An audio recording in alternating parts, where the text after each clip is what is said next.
guys.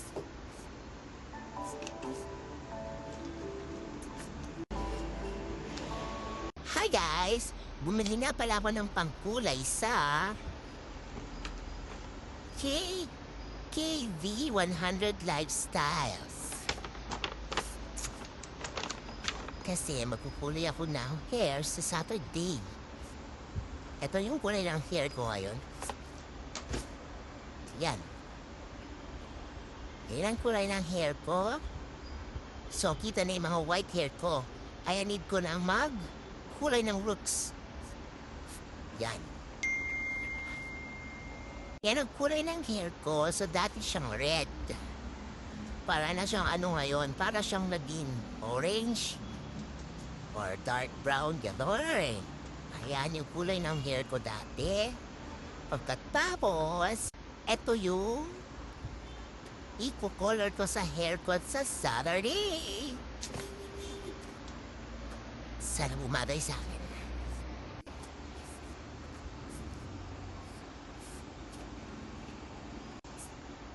So anyways, sana bumaba yung color red na hair ko sa Sabado. Para sa Pasko, okay? Abangan! Bye! So ito na nga guys, mag-start na tayo mag-color ng hair ko. So gagamitin natin syempre ito. Tapos mag-unboxing tayo kung ano yung laman. Tineng! Wala akong idea kung ano yung mga yan, basta ipapakita ko na lang sa inyo lahat. This one. Ito. Yan sila. Tapos, buksan natin. Ayan. Tapos, meron pala silang mga ganito. Ang galing, ah. Ang ganda. Diba? Tapos may pansipit na rin. Ang daling. Tas ayan. Ang dami. Ang dami. Ang dami laban. Ano kaya ito?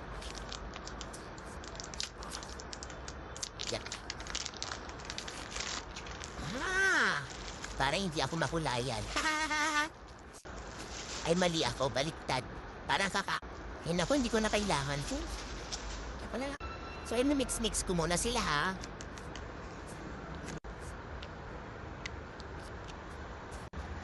Ayan. I-mix-mix mo lang siya. Hanggang sa mag-combine silang dalawa. Kung ano man tawag dito. Marunong. Let's start. Gusto ko yung ganito muna ako magkulay. So, wait lang babalikan ko kayo pag napulayan ko na lahat. Okay? So, wait lang. Bye-bye! Yan. So, nailagay ko na lahat ng pangkulay sa aking hair. Then, after 1 hour or 30 minutes, babanlawan ko na yung hair ko. Tapos, ipapakita ko sa inyo yung final result.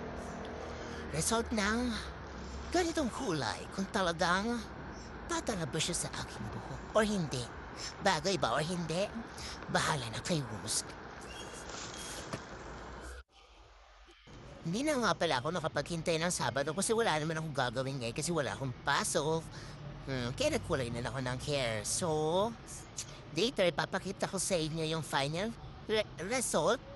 Magluluto muna ako ng food namin ng mama and ng mga aso and cats. Bye-bye. Sana bumagay sa akin, no? Tapos, baka naman, KKV Shop sa SM. So guys, eto na nga yung final result ng kulay ng hair ko. Tignan natin. Sabay-sabay natin tignan. Okay.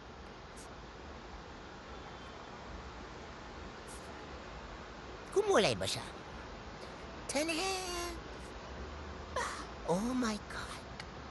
Oh my God. Ang ganda niya. Ang ganda niya. So, pagtapos daw maligo, tas basa pa yung buhok, ilalagay daw to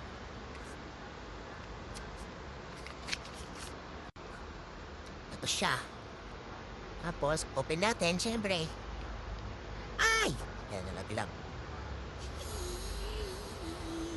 Eh, lahat na natin para todo na to.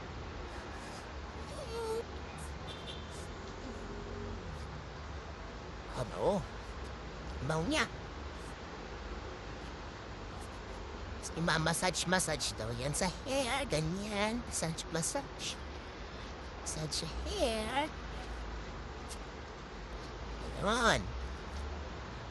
Para daw, hindi mag-dry ang hair. Tapos hindi mo daw siya liliguan ng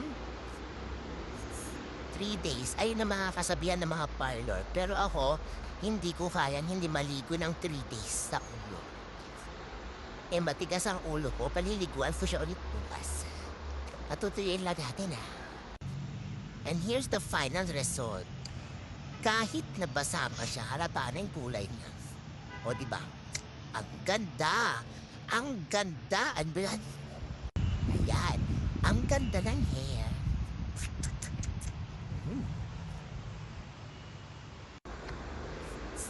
Ayan na, ang aking red hair.